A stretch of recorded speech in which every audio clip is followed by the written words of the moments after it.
So, ito yung isa sa mga mobile nandito sa harapan. Hindi natin tanungin kung bakit sila nandito.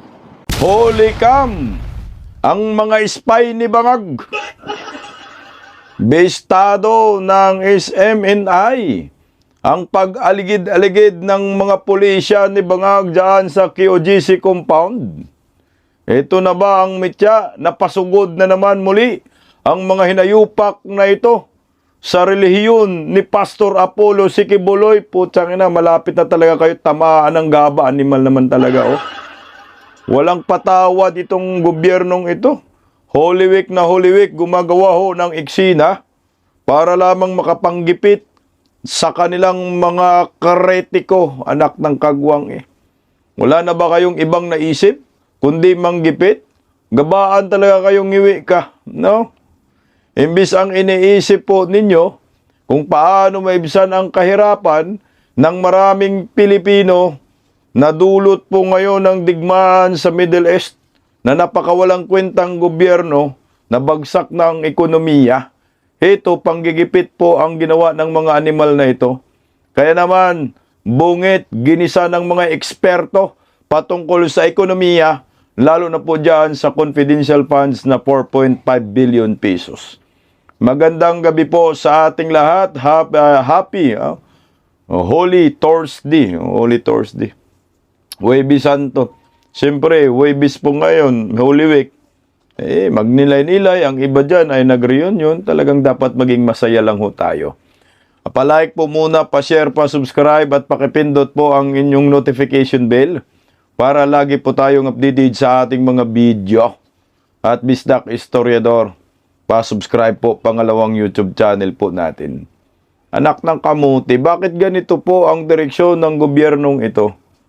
Ito po ay nag-ugat no, na may pabalitang lulusob muli ang mga hinayupak na ito diyan sa QGC compound dahil may inilabas ang Pasig Regional Trial Court na umano'y mag-ocular inspection diyan sa QGC compound.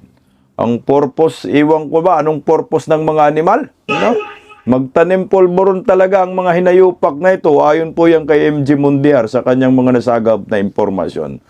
Pero ito na ba kaya ang simula muli ng pagsugod ng mga animal na ito? My God, tamaan talaga ho kayo ng gaba.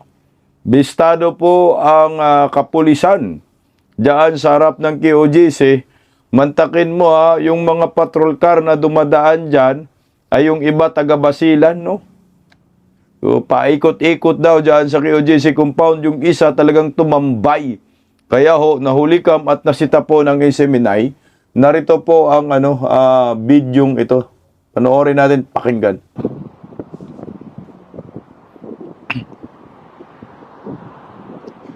So, ito yung isa sa mga mobile nandito sa harapan. Hindi natin tanungin kung bakit sila nandito.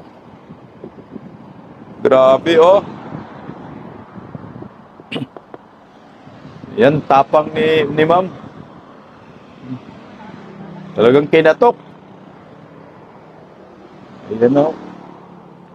Katukin mo yan, ma'am. Boss, pwede malaman bakit kayo nandito ngayon?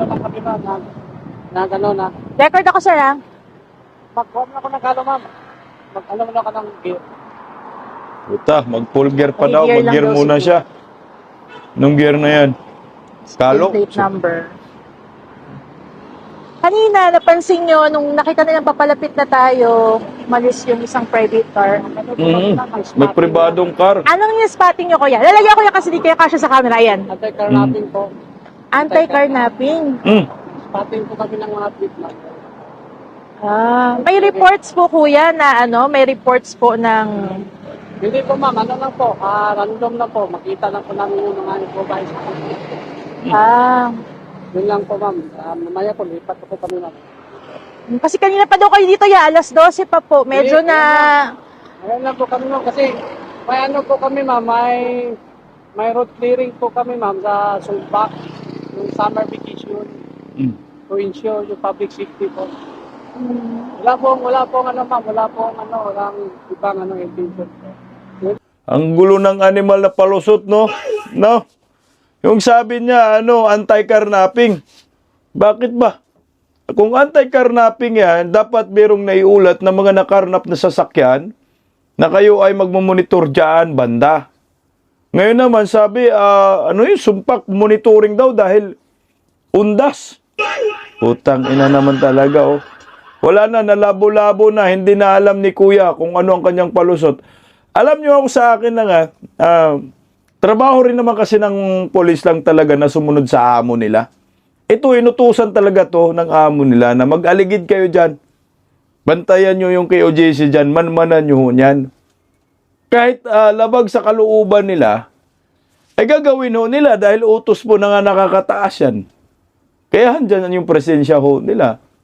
Pero ngayon sinita, gumagawa ng lusot. Pero hindi ka panipaniwala eh. Hindi naman kayo nagmamanman doon sa compound, kuya. Hindi po ma'am, hindi.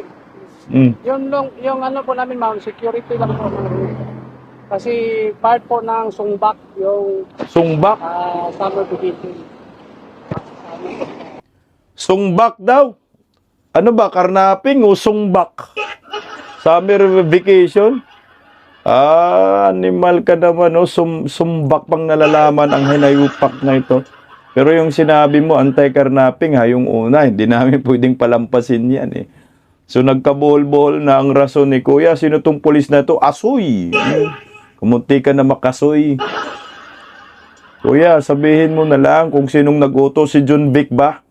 Nabanmanan ang KOJC dahil, hanapin ninyo heartbeat. Ipalaka. Layo.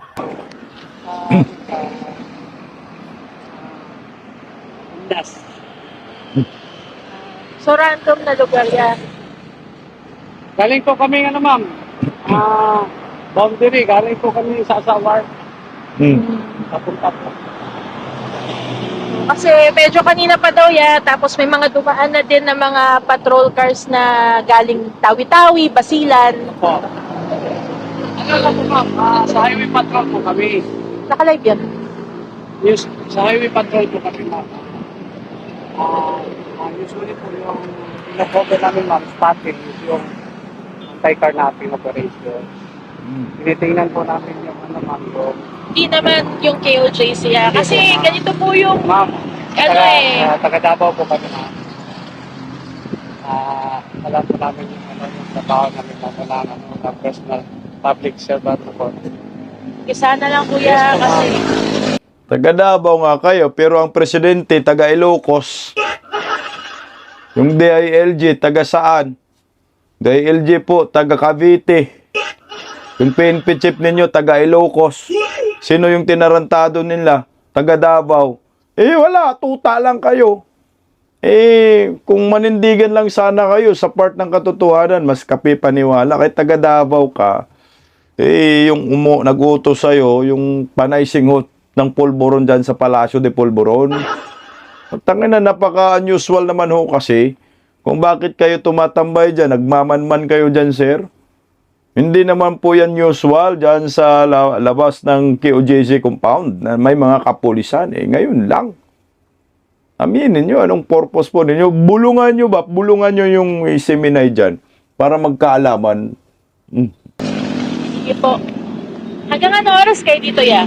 Ano lang ma'am, spotting ko po mamaya, alis na din kami. Alis kasi nabisto na. Hindi po kami magtagal kasi spotting na. Wala po kami hinaabangan dyan ma'am. Purely spotting na po. Salamat. Spotting. Punan mo lang. Ayan o. Ang galing ng seminary reporter, ang tapang. Ano na, spotting. Tatlo lang yan, So, tatlo nakausap sila yan, natin. Sir, ano nga pong pangalan niyo? Tama yan, kunin nyo yung pangalan. Hindi, okay lang po. Ano nga pangalan niyo, sir? Team sa Asoy ma'am. Police sir. Si Asoy. Ako po team leader ng Special Operation Team. Ayan, may bumaba. Pababa mo na Ayan. kayo para makita ma'am. Ayan, tama yan. Mukbang kayo, mga animal kayo. Intention na Bakit po ngayong ano ya? Thursday, Holy Thursday. Huwebes. Hindi, may ano talaga kanina, may details talaga. Yan. Covered po namin yung area dito ma'am hanggang Lasa. Kasi at Putang ina, nabistado yung mga spy ni Bangag. Biglang labas. Si Soy. Soy, umamin ka na, Soy, na pinadala ka dyan ni Bake. So, 3 po ito na pulis lumabas. May private vehicle daw dyan. Nung lumapit sila, umalis na yung isa, yung private vehicle. So, malamang yung isa sa private vehicle, yun yung mga matataas na opisyal siguro, nagpaplano ang mga animal kung ano namang gagawin sa QGC. Tuloy, oh. ilang linggo naman nakalipas, wala namang ganito dito. Ngayon po bigla. Totoo po yan ma'am. Kasi ma'am, palipat-lipat kami. Galing kami doon ma'am sa Uy. sa wharf. 2 wharf po. Doon po kami nag-inspection. Yung purpose po namin ma'am, ma-ensure yung public safety na ma'am. Kasi doon ma'am, galing may naka-obstruct na na prime mover. Doon, puntahan namin doon. 6 AM pa. Lipat naman kami. Para ma-ensure namin yung wala pong ma'am, yung duty po namin ma'am, wala pong connection doon sa Salamat po. Tangina, no, lumusot, oh. Hindi naniniwala kami sa inyo. Mga inayupa kayo, ganyan din yung ginawa niyo noon. Oh, dilipat na daw sila. Ano lang po kasi alam niyo naman po yung nangyayari. Ganito rin po kasi yun. Ganitong senaryo. May mga nakaabang. May private vehicle dito kanina na biglang umalis. Paglapit namin. Medyo aware na po kami. Alam na po namin yung mga nangyari. Na pagdaanan na po namin parang nauulit-ulit. Correct. So, hindi po na maiwasan magtaka bakit po biglang may patrol car dito. Alam niyo naman po yung nangyari dyan. Tama yan. Kailangan magiging alisto ang mga taga-QGC dyan dahil ganyan na ganyan din yung ginagawa ho nila noon, no? Sa QGC SEDS. Yung una, pa isa-isa lang. Nung una, pa jogging-jogging lang. Anak ng kamuti. Nakita po ninyo si Tore dyan? Tore, malapit ka na talaga kunin ni Satanas. Nag-jogging-jogging lang kunyari ang mga animal dyan sa QGC compound. Dyan pa talaga nagja-jogging sa labas, no? Yung pala, nag-exercise ng mga animal para lusobin na ang QGC. So ngayon, ito na naman, ulit na naman ho, na merong nagmamanman itong 3 uplok na ito. Ayun na, pira-pira na lang talaga ngayon ng mga kapulisan. Oh. Ito tuloy po natin kasi hindi po talaga tinigilan yan ng Iseminay hanggat hindi umalis. Ano to? Basta, ensure lang po ma'am na yung detail po namin dito, yung trabaho namin, wala pong connection doon po sa Sana nga po. purely po ma'am, trabaho lang po, anti-car natin. Sana nga po.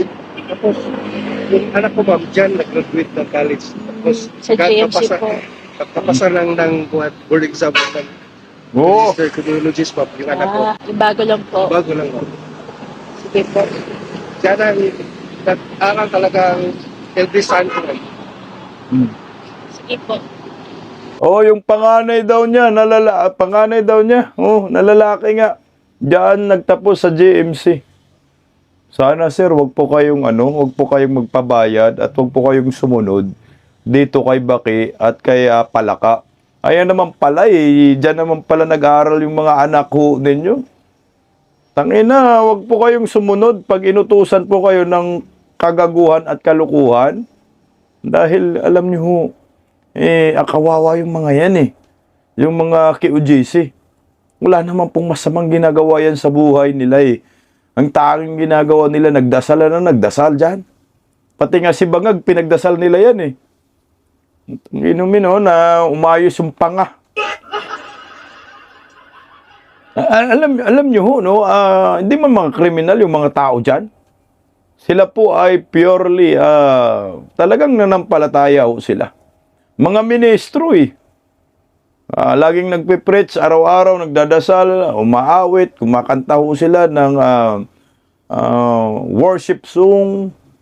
Lalo na ho ngayon, Holy Week, kailangan po natin yan. Huwag nyo naman pong disturbuhin ang kanilang pag-aayuno dyan at reflection na gagawin ngayong Holy Week. Huwebes Santo na, nanggugulo pa kayo. Natural, yung reaction ng mga yan ay ganyan dahil natutruma na ho sila sa ginawa ni Bangag ay ganyan ang ganyan.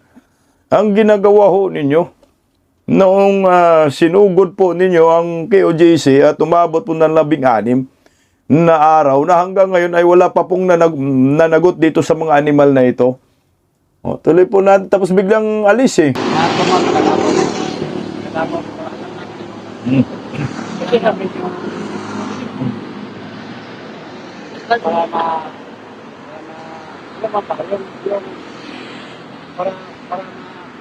Ayan po, yung KOJC compound, sa harap po talaga nila. Tumambayo talaga sila. Ayan o. Eh wala, nabisto eh.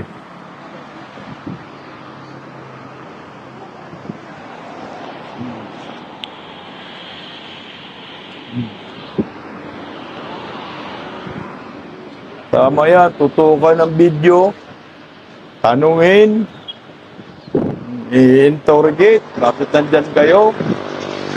Kasi mahirap na magkumpiyansa. Kasi namatayan na po itong KOJC. Oh. Ayan na.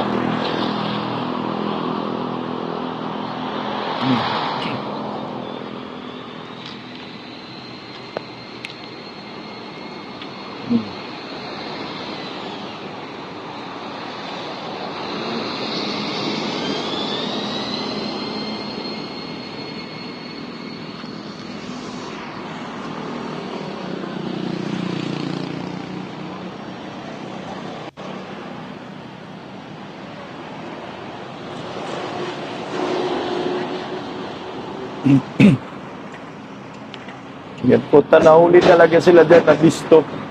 Gumawa lang ng lusot. Nahuli kap talaga. Gumawa lang ng lusot kaya ano nang pinagsasabi, nagkamali-mali, kabuhol-buhol. Anti-carnapping daw at saka sumba. Kung sumba naman. Video ano yan dahil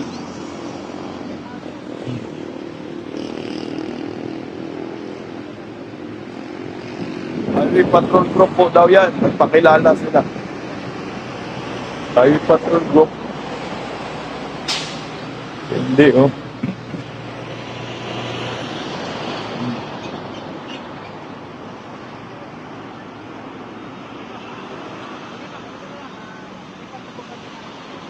Lilipat daw sila.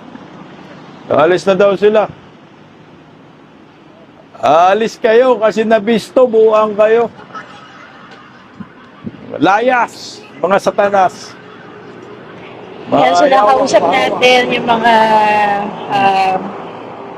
tawan ng HPG at ayon sa kanila ay monitor lang daw sila ng road traffic o mga anti-carnapping, mga dahilan na at para na nga daw mawala yung pangamba ng mga tao dito sa KOJC o nino pa man ay minabuti na lang nilang lumipat ng pwesto. Habang kausap natin yung mga pulis ay sinigurado nila na trabaho lamang ang kanilang ginagawa. Pero tulad ng mga nakaraan na mga panahon, na mga oras, ay hindi natin maiiwasan na hindi magduda, hindi mangamba, dahil ganito rin ang kanilang mga taktika, ganito rin ang kanilang mga ginagawa noong nakaraang KOJC siege bago sila gumawa ng mga hakbang na hindi makatao.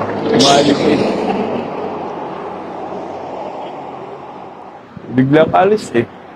Dahil nasita. Dahil nabisto. Isipin mo mga patrol car. Yan, natangin nyo na tunghayan. Ay, yun nga, umalis na nga yung umaaligid na pulis dito sa harap ng KOJC compound. Kanina, meron tayong mga report na natanggap na merong mga mobile na mga pulis na dumaan sa buhangin na mula sa Tawi-Tawi, Basilan, at iba't ibang pang lugar na walang mga laman. So, isa din yon sa nagdulot sa atin ng pag-aalerto at ng pangamba. Kung bakit meron na namang mga mobile na walang laman, mobile na mula sa iba't ibang lugar ang dumating dito sa Davao City ngayong pang-undas, ngayong pang-araw, mahal na araw. Anak ng kamote, oh, galing sa Tawi-Tawi daw sa Basilan, yung ibang mga patrol car, no, na umikot-ikot dyan sa compound ng KOJC. So ganyan na ganyan talaga yung ginawa nila noon eh. Bago magkaroon ng KOJC SEDS. Hindi ba kayo nagsawa dyan? Sa lusob sa KOJC? Ano to, diversionary tactics na naman? Anak ng kamote. Sobrang panggigipit ho ito ha. Holy Week pa, kakana kayo. Mga putang ina ninyo, sarap nyo pagmumurahin. My God. Alam nyo po na kapag tataka ko, I think mayroong motion for reconsideration pa itong KOJC sa patungkol na ocular inspection di umano ang compound. Dahil sa kaso at paratang nila kay Pastor Kibuloy na human trafficking, ito po Kibuloy camp to seek reconsideration of KOJC site inspection. Bakit nyo inspect ang KOJC? Anong purpose ninyo dyan? Ay putang ina, 16 days kayo dyan, inoccupy ninyo ang KOJC, wala pa nga silang nakamit na hostesya. Pero meron na naman kayong drama, anak ng kamote, oh. So ito, pakinggan na, may post si Manong Jason sa patungkol po dito. Sabi ni Manong Jason sa, ako ay nahihiwagaan sa pangyayaring ito. Ano ang nangyayari sa itinakda ng saligang batas hinggil sa separation of church and state? With malice towards none. Hindi ba tandisang paglabag? Hindi ba tahasang to na paglabag at ang panghihimasok ng Estado sa mga sagrado at banal na pugad ng pagsamba tulad ng simbahan, seminaryo at retreat places? I simply do not understand the relevance of the court order to the pending case against Mr. Kibuloy and the other accused. Anong kinalaman nito sa alleged rape and alleged human trafficking sa holy grounds of the Kingdom of Jesus Christ at the New Jerusalem, Glory Mountain at the Prayer Mountain in Davao City? The sanctified KOJC religious sites are the equivalent of the Vatican of the Roman Catholic Church or the Central Faith Compound of the Iglesia ni Cristo or the Mountain View of Seventh-day Adventist or the dating Daan Center of the member of the Church of God International. Truth be told, ilang bisis ng sinalakay, hinalughog at binalahura ng mga government agents kagaya ng Philippine National Police, NBI, DOJ, etc. of the present disposition ang naturang lugar on the pretext na may nakatagong kontrabando, mina, salapi, at kung ano-anong heartbeat ang pinagsasabi noon ng pamahalaan. Resulta, wala kahit amoy o anino man lang ng kanilang sapantaha. Ang lalim ng Tagalog. Oh. The camp of Pastor Apollo C. Kibuloy, founder of the Kingdom of Jesus Christ, will seek reconsideration of a Pasig court order allowing ocular inspection of properties linked to his qualified trafficking case.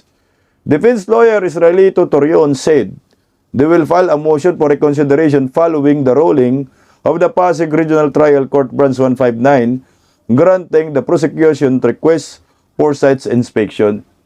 So meron po silang motion for reconsideration. Bakit may umaligid-aligid dyan? Hindi rin kasi malinaw sino at paano ang gagawin site inspection as ordered by the court. Already there are speculations that there are intentions to plant drugs, arms, and munitions during the proposed site inspection. Yan ang mahirap dyan. Magtanim ebidensya ho sila. Yun ang nakikita natin. Magtanim kayo ng ebidensya. Di ba noon, meron nakita tayong parang nagtanim bala ho sila. Words ho.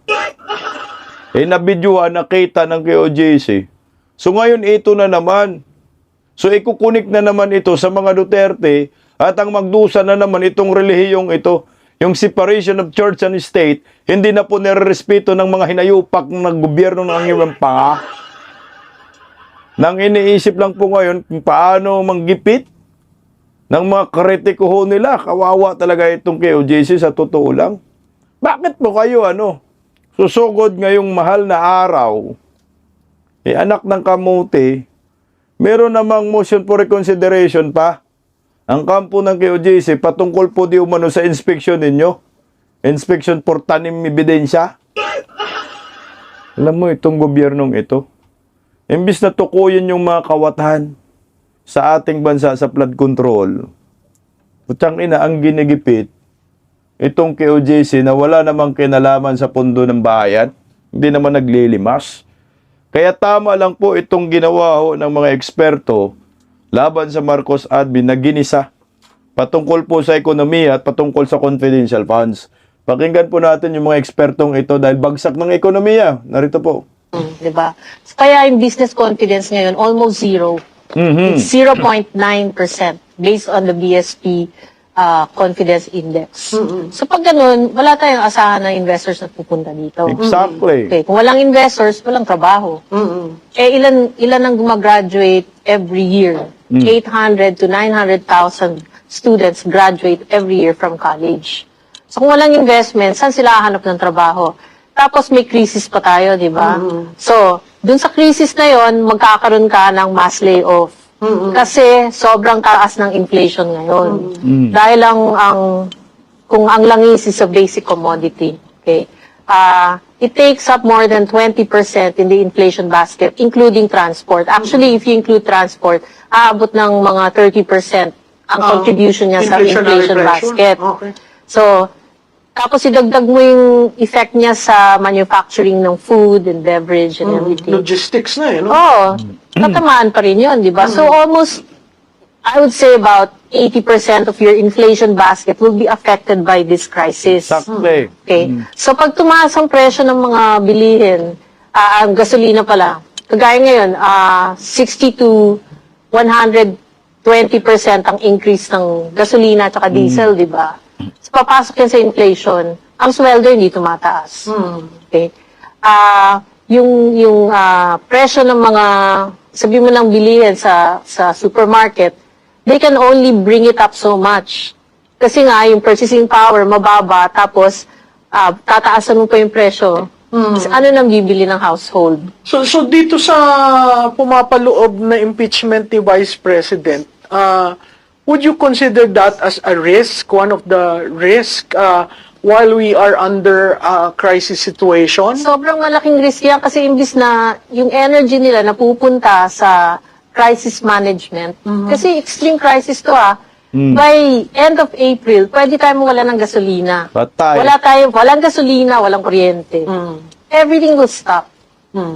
Okay. Shouldn't we follow what Bangladesh is doing? Just stop, no work, no school, Yeah, so to reserve. ang dami come up nating with the security. mahihirap Oo. Okay, so pag walang trabaho, walang kakainin.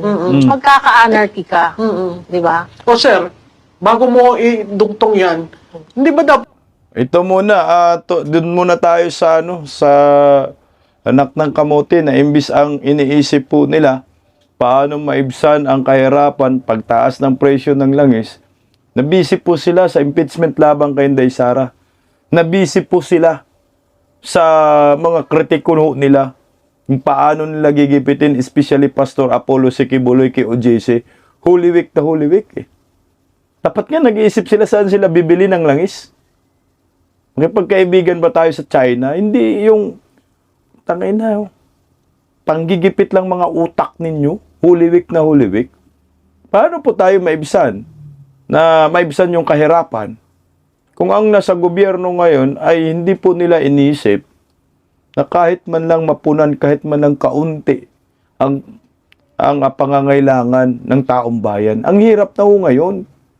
Itong KOJC, nanahimik lang naman ho yan. Hindi nga ho sila nakaisip na ganti kay Bangag.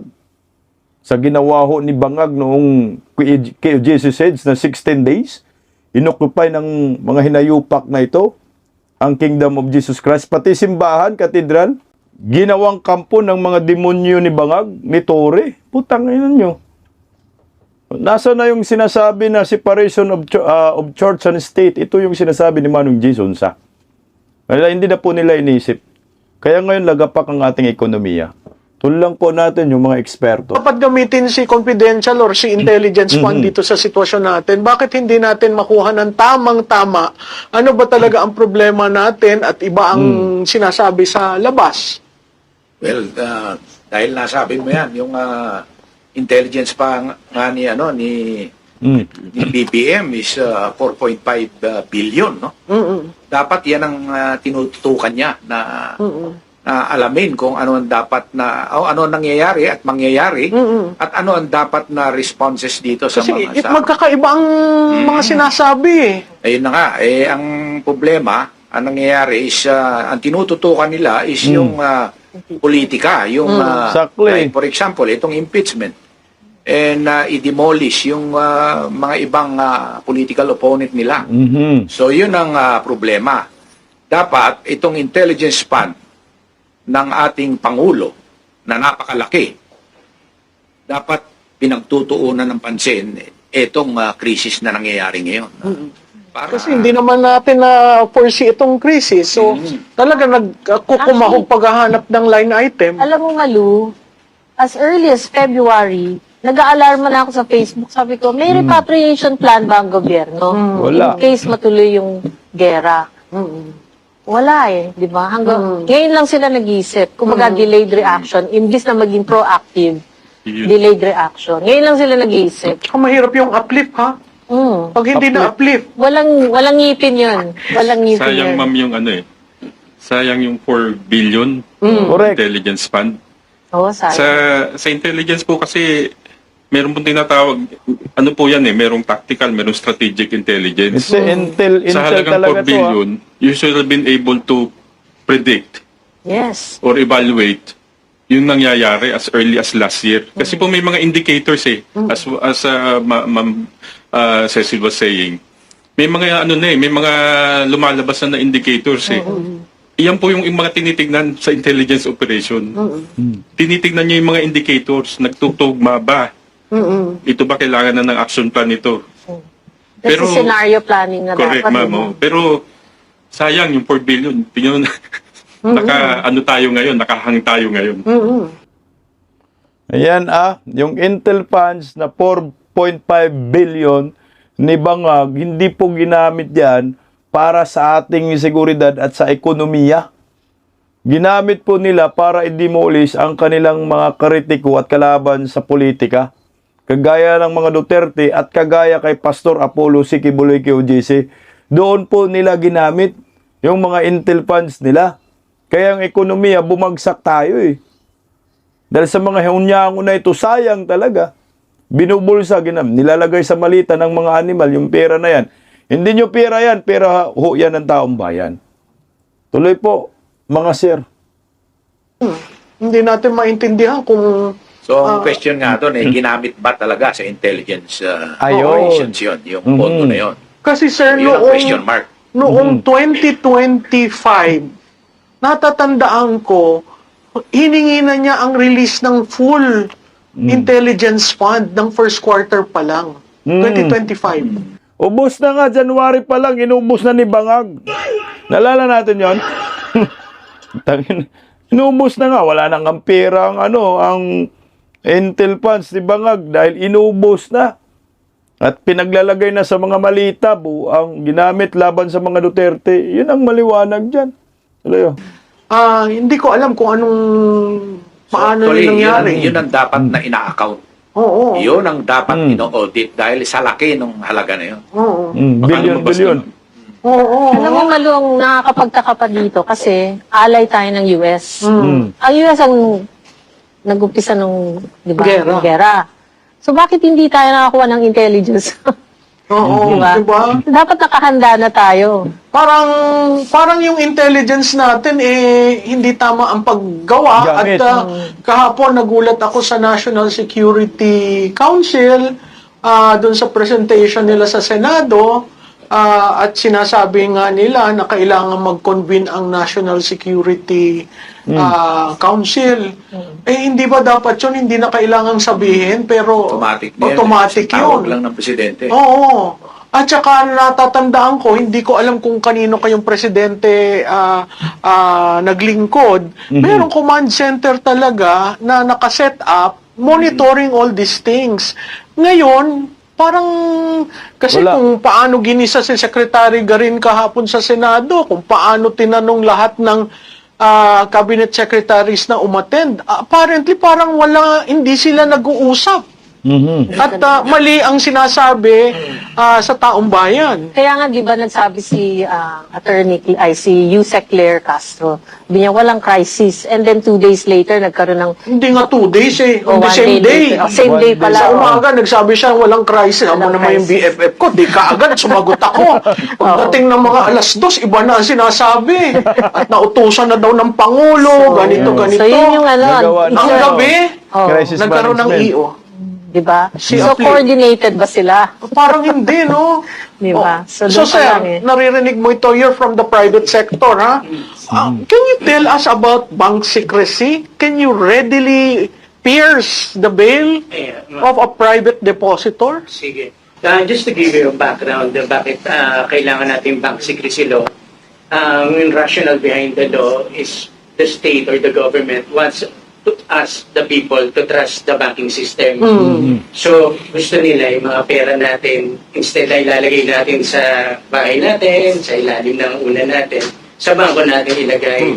Bakit importante yung deposits? Since alam ni Ma'am Cora na yung deposits natin, pinapaikot ng bangko para ipautang. So, pinapautang yan sa mga negosyante na nag-spur ng growth sa economy. So, yun ang important. So, what is the bank secrecy law, yung RA 1405?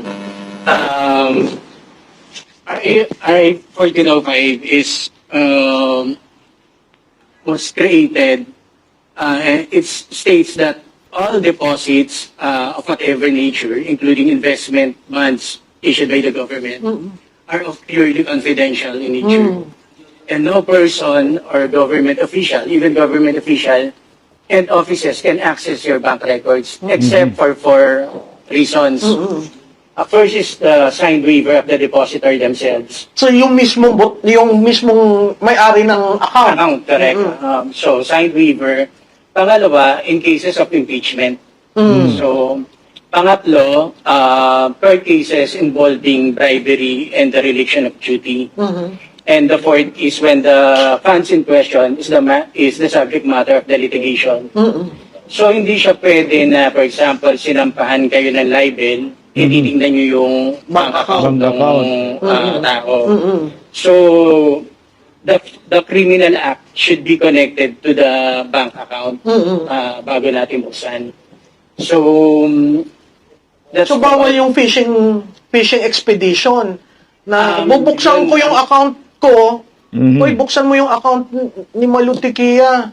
Tingnan natin kung anong magagamit natin para sa impeachment. Pwede ba yun? Yes, oo. So, may mga tao na gustong i-circumvent yung bank secrecy law natin. No?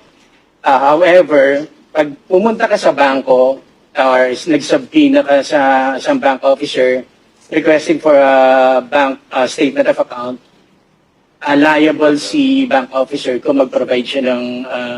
So Patay. hindi yan yung pag may subpoena. Yes, unless they fall under dun sa 4 reasons na nabanggit. Oo. So can Puta, hindi pala basta-basta dyan. Kahit may subpoena, hindi basta-basta sila magbibigay kasi may liable yung ano dyan, yung bangko pag ibinigay. Pag kinasuhan sila, kunyari, si Inday Sara yung inano nila ngayon sa bangko, pag nagbigay sila, kakasuhan sila ni Inday Sara, blag kayong mga ano dyan, mga taga-bangko. Pero malabo, ibigay yan. Tuloy natin.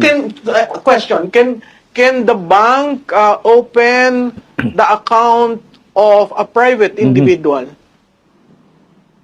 Open mean access. Yes. A third party asking you open the bank accounts of Hindi pwede. Juan de la Cruz. Hindi The bank pwede yan. officer himself, no, cannot access. Can the bank open the bank accounts of a previous president? No. Hindi Can pwede. the bank open the account of the husband of an incumbent Related official? accounts, no. Oo. Hindi. So technically, limited. When the subpoena, just in case there's a ongoing court case, kailangan specify yung So, account idiretso ko, name. may impeachment. Ah. Gusto nilang buksan ang account ni BP, ni PRRD, ng asawa ni BP. Pwede ba yon? At this stage kasi of the impeachment, if I'm not mistaken, we're only on deliberating the impeachment, no? So wala pa tayo dun sa proper Trial. impeachment trial. Mm. So without the proper impeachment trial, there's Hindi no pwede. reason to disclose the bank account. So hindi pa siya, wala pang impeachment court na na-perform. So yeah, as you mentioned, that's a fishing expedition. That's a fishing expedition, right? So, So, iyak ka na bangag. Iyak ka na rin doon. Di ba sinabi nga, putangin na, talo na naman sila sa Supreme Court nito. Di ba sinabi na ang tangi lang makapagsubpina ng mga bank records ay ang impeachment court. Itong Committee on Justice, hindi po pwede makapagsubpina. So, fishing expedition, madadali na naman sila, mateknikal na naman sila sa korte, iyak na naman si Cookie. Iyak si Bangag na naman dito. Wala eh. Gusto din nyo bend the law. Yan ang hirap sa gobyernong nakangiwi ang panga. Puro bend the law. Kaya ang resulta, lahat ng mga Pilipino nagkalit-silitsi na at ang ekonomiya bagsak pa, ang utang lampas hanggang impyerno na. O hito, panggigipit na lang sa QGC ang nalalaman kahit Holy Week. Huwag kayong mag-alala. May gaba rin yan darating sa gobyernong nakangiwi ang panga. Pagising sa umaga, tanghali at gabi, nakikita ko ang post niya, ang hapdi. Paano nga ba to? Di ako makatanggi. Watch ko na lang at isipin ng mabuti. Bisdak Pilipinas. Bisdak, tinig ng katotohanan. Sa bawat vlog may laban sa kasinungalingan. Mulat ang mata, gising ang masa. Bisdak Pilipinas, para sa bayan, gumigising sa diwa. Sa likod ng kamera, tapang ang dala, walang sinasanto kung mali ang gawa. Hinay-hinay, pero palaban. Boses ng tao sa digital na labanan. Bisdak, tinig ng katotohanan. Sa bawat vlog may laban sa kasinungalingan. Mulat ang mata, gising ang masa. Bisdak Pilipinas, para sa bayan, gumigising sa diwa.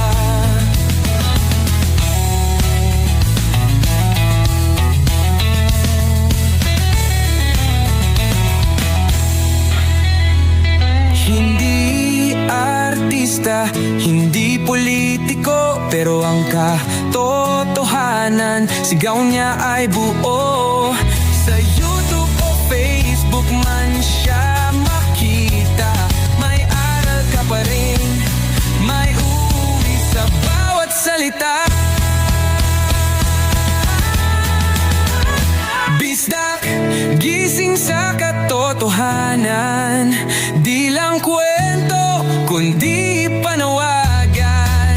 Sa bawat Pilipinong naghahanap ng liwanag, Bisdak Pilipinas, kasama sa